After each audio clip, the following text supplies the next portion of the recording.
Hello, everyone. Welcome wherever you are, whether it's morning, noon, night.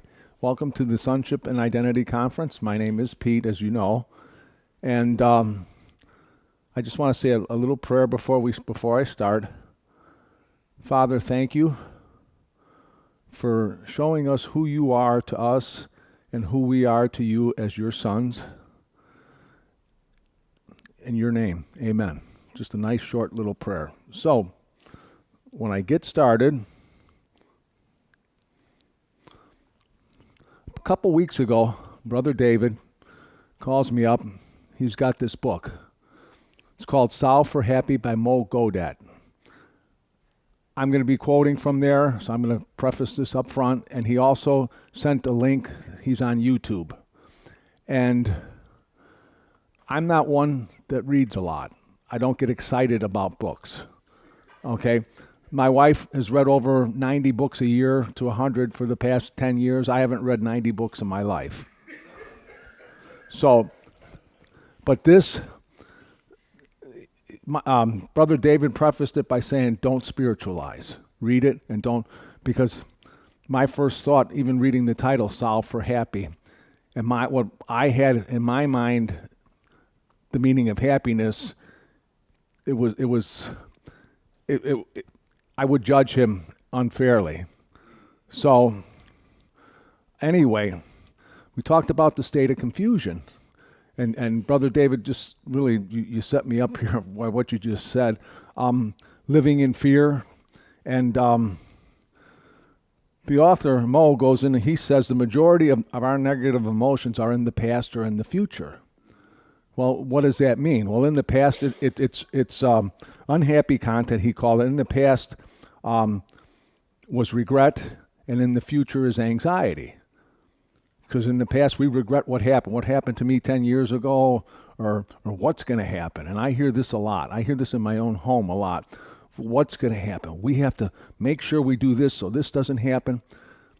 I can't live my life like that. So I've been asking Father, to reveal to me, and He's given me some really good things here. This is all about time, past, present, and future. But as a spiritual son, we are one with He who is eternity.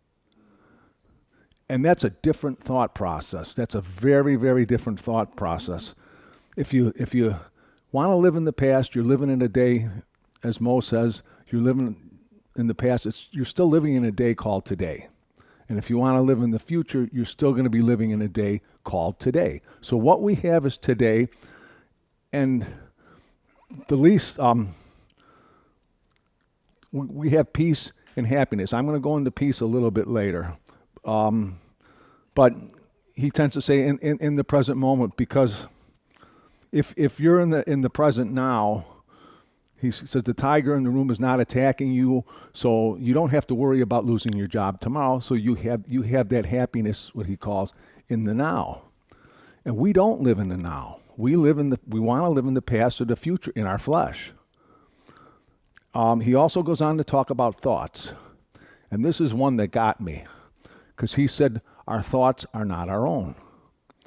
And I sat and thought about it, and I asked Father, what's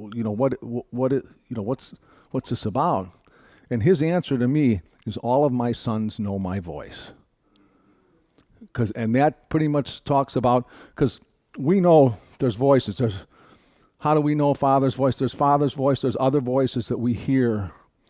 And what Father said was, you know my voice. And we all, as spiritual sons, have those times where Father, when we're in obedience, Father gives us what we need. And that's kind of where Paul talks about that peace that passes all understanding. So I'm going to go to the happiness definition in Webster: the state of well-being and contentment, a pleasurable or satisfying experience. Mo has a happiness equation. It's your perception of events of your life, of the events of your life, minus your expectations how life should behave. The key word, and David spoke it, expectancy. What are we expecting? when we're in the flesh, we're expecting negative things to happen. We're looking out. When we look in the past, we're regretting things, and that's controlling us. That leads us to anger, bitterness. Same thing in the future leads us to worry, where we get to that state of confusion that was talked about several times yesterday. So, for me, again, I'm a little slow, so I need to get definitions of everything, because I read words and I think I know what they mean, and then I go back to the dictionary and get several ideas. So now Father he works in my mind what he's trying to say. Expectation is the act or state of expecting. Something expected. So this is something that we want. It can become really what we want. So what are our expectations as a spiritual son of God? It's not on things that are going on around us. And he spoke it today, I think, and I have to change this a little after hearing you speak. Our expectation is to learn to be, is learning who we are to Father and who Father is to us as spiritual sons, but also learning to be loved. Because that, most people don't know that. All that's going around in the world today, we see people don't know love. All they know is fear, and that's given. So as the spiritual son of God, my expectations are to be obedient to my Father. Okay, I'm going to, Luke 2:49, this is Jesus. And he said to them, "Who is it that ye have sought me? Do ye not know that I ought to be occupied in my Father's business?" This is the Darby version. And I found the occupied. He was all about it wasn't expectation to Jesus. I think it was just life, because he was so in tune to his oneness with Father that that was everything he did. And he says in John 5:19, "Truly, truly, I say unto you, the Son can do nothing on his own accord, but only what he sees the Father doing. For whatever the Father does, the Son does likewise." That's our expectation. That's and yeah, there's sometimes I'm in my flesh, but it's different now. He pulls me back. There's no prolonged time in the flesh, because that's all fear. It's all fear and suffering. One more, the main one in this, what Jesus said. He's saying, "Father, if thou be willing, remove this cup from me. Nevertheless, not my will, but thine be done." That's not an outcome-based prayer. We all pray. And I have people, because people look at me, oh, I'm religious, and I don't argue with them, but then they'll come up to me and they'll ask me to pray. And I pray. I have family members. They'll come and they tell me what they want. I pray for that. But I also pray that there's wisdom given, whatever Father's will is, that the eyes will be open, things like that. And most people, they don't understand that, because when you're trapped in fear, you just want to get out. You want deliverance. And to me, this is the one thing out of this. There's happiness and peace and contentment. Happiness to me is more of a deliverance, and sometimes you need it. It's not a bad thing being delivered. You talked about David being thrown in the pool and he didn't know how to swim. At that point, he needed to be delivered. But the real part of that is overcoming. And Mo talks about taking these breaks in regular life to find something that you're doing happy, that makes you happy, to get your mind out of it. And that's a good thing, to get your mind off of what's going on. So what do we do after that? What do we do with regards for spiritual sonship? Because in the world, this will work so far, but the overcoming part, it's, Mo says to ask 3 questions. Is there something I can do about it? And if I can, if I can, I'll do it. If I can't, first, let me go back. I'm sorry. The first question is it true? Okay. Now, that for me is we might not always know, and I will cover this in what Paul says about that. The second is, can I do something about it? And the third, if I can't, do I accept it and do something about its presence? Well, that doing something about its presence isn't trying to change it. It's finding out how to move forward with it and accepting it. So, what he gave me, Father gave me for this, is a memory verse.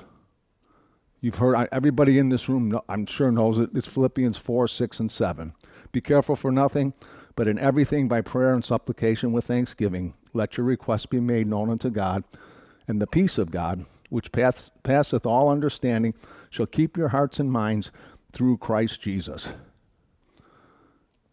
That's the whole thing. That's asking those questions right there. That's living in, Father, I don't understand this. I trust you. I trust you that whatever it is. I get negative thoughts, and I don't say rebuke it right away. I go, Father, if this is going to happen, I trust you. I'll wait. I want to do what you want me to do. So the one big thing that he mentions that he has, this statement hit me, and it ties into what I'm saying. The gravity of the battle means nothing to those at peace. And I've got peace in a capital P there. He didn't have that. And that's, at some point, he had a son that died when he was 21. He had an appendix operation. And, I talked with David about this. He's unclear about it, but we feel his son had him and his wife and his family before this, a couple of days. I believe God gave him a revelation of something. It was towards the end that he knew, and he had peace about it. He had the tattoo with this saying on it, the gravity of the battle means nothing to those at peace. And he had it, and consequently, Mo wound up with that. That became very strong. So, for us, again, I go back to the definitions of peace.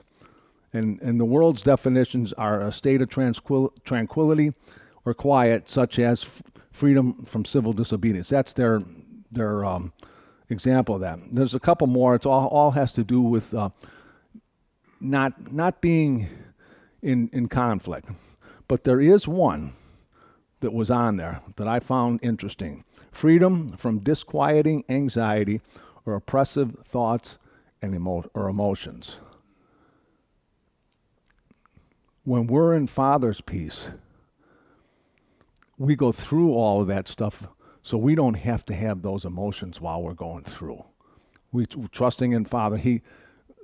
There's that peace that passes understanding, and we can go through that.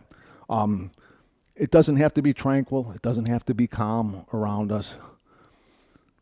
As long as we're living in the Spirit, then we walk in the Spirit. I'm just about done, but I have to say one more thing. I want to thank you, David and Catherine. I live in Chicago, or in Schaumburg, Illinois. That's my home. But you make us feel, I'm speaking from you make me feel like I'm at home here. And it's a pleasure to live here for a little bit, to be here for a little bit, and walk here. So with that, thank you.